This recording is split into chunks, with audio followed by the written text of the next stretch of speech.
Hey hobby friends, this is Chad. Welcome back to the channel. I've been gone for a bit. I moved and so we're just getting settled in. Things are going well, and so I wanted to show you what I'm working on. Flesh Eater Quartz coming out this weekend. This is the Numinous Oculum. It also has parts of the Dragon Fate DOS on there. The torches are from Warcry. But I'm filling in the bottom part with flare wings rather than what normally comes with this. I thought that would be kind of a unique idea because you can kind of sculpt them as you glue them on. So I just kind of rounded them out on the bottom there. Normally in videos, at the end they show you the finished completed project. That's not what I'm doing here. I'm just literally showing you some build videos of what I had done. And so this one here is the Mage Rath Throne, and I had some skewers that go in pumpkins, or they were teeth or whatever that go in pumpkins, so I put pins in those and I'm going to put them around the side here. And I also thought this would look cool again with flare wings on the back of it. So if your Arch Regent wants to hang out up on top and look cool, it would make sense. And so that's what I'm doing with this one. I also have some fences, if you can see in the video. I have some candles and some other things in that little jar there. And I'll do some more build videos as I get going more on Flesh Eater Court terrain. It's one of the few things that's really lacking is GW has the opportunity here to make more terrain that goes with each army, but for some reason they just don't pump it out like they should. So I'm going to combine some of their kits. So if you watch their battle reports, they have some awesome terrain in their battle reports, and they literally just take kits and kit bash them just like I'm doing here. That's all it is.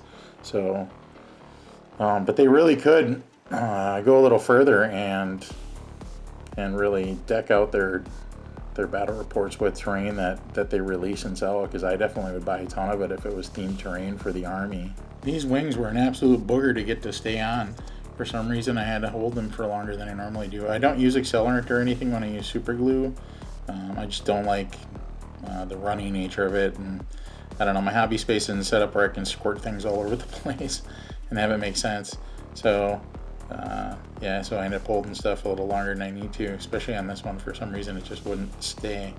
But once I got it going, I think it looks pretty sweet.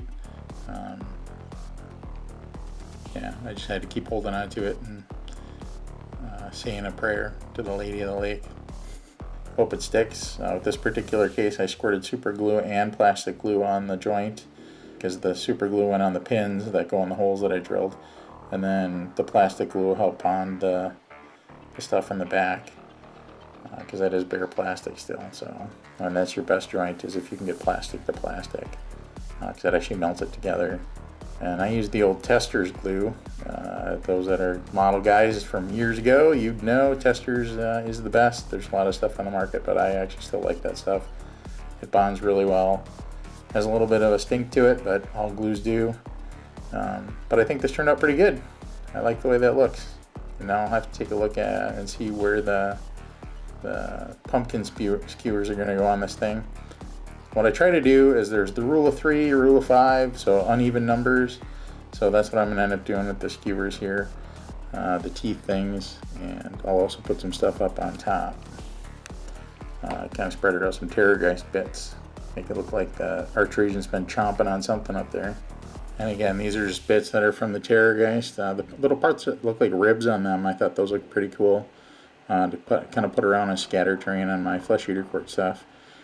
So I'm going to glue a few of those to the top here. Like I said, kind of do the rule of 3, make it look balanced. Rule of 3, rule of 5. And so we'll glue those in and around there. And I don't know, I was trying to find the best placement, but you never know when you're putting this stuff down. I kind of just wing it.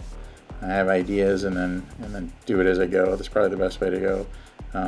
You can plan and plan and plan, but until you actually start putting glue on things and getting it assembled, it doesn't really make that much sense. So here I'll just shave it down real quick and make it fit the spots that I needed and get the extra pieces off of it from when I clipped it. And of course you always want to clean stuff up, even if it's terrain. You want to make it look nice and clean. And like I said, we'll just shoot down some glue and get her into place. So if you have some hobby ideas that you'd like me to work on for Flesh Eater Quartz, just leave a comment down below and maybe I'll get to it on the channel. now I'll figure out, like I said, where the skewers go on this thing. I have pre-drilled some holes, so that kind of makes my life a little easier, and I put pins in each one of them so I can kind of just place them around. I'll kind of get an idea of what looks best. I have smaller all the way to bigger ones. These are supposed to, keep saying skewers, but these are actually, like I said, teeth for pumpkins. So every year around Halloween, there's just a treasure trove of stuff in the stores. I always go out and look for skulls and teeth and all that kind of stuff. This year and the year before, though, has been really lacking in the stores as far as like Halloween stuff goes. But it used to be, you'd walk into stores. I like Halloween Express, and I go to Michael's. Those are the two I kind of scout out the most. If you have a better spot, definitely let me know in the comments where you to go to get your Halloween stuff. But yeah, they usually have a treasure trove of different things you can use for terrain builds and things for my armies. So I always try to keep my eye out for that. But here I'm just going to glue this stuff in, and then we'll get it set and take a look and see how it looks. And through the magic of video, here it is. I played around with the configuration for quite a while, but I kind of landed on this one and I like it. Alright, now back to the Numinous Oculum. So with this one, I don't know, I thought the ends needed something. I'm going to put the dragons up on top because, like I said, I had the Dragon Fate DOS that has the dragon statues that are going to go up on top there. But I thought this also needed something hanging from it. It just kind of looks lonely with those pegs hanging out there. So I found some stuff from Warcry, and then I found some pieces from the giant kit, the caged skeletons.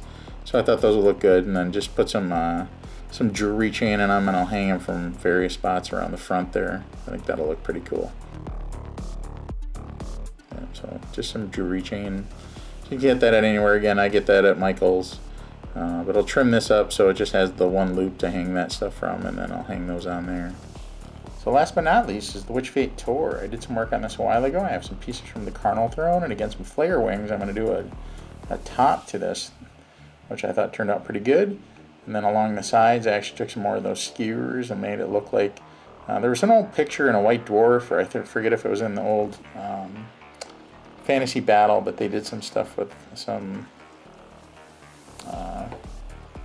teeth kind of thing coming around the side of the Witch Fate Tor, and I thought that looked pretty cool, so I copied that.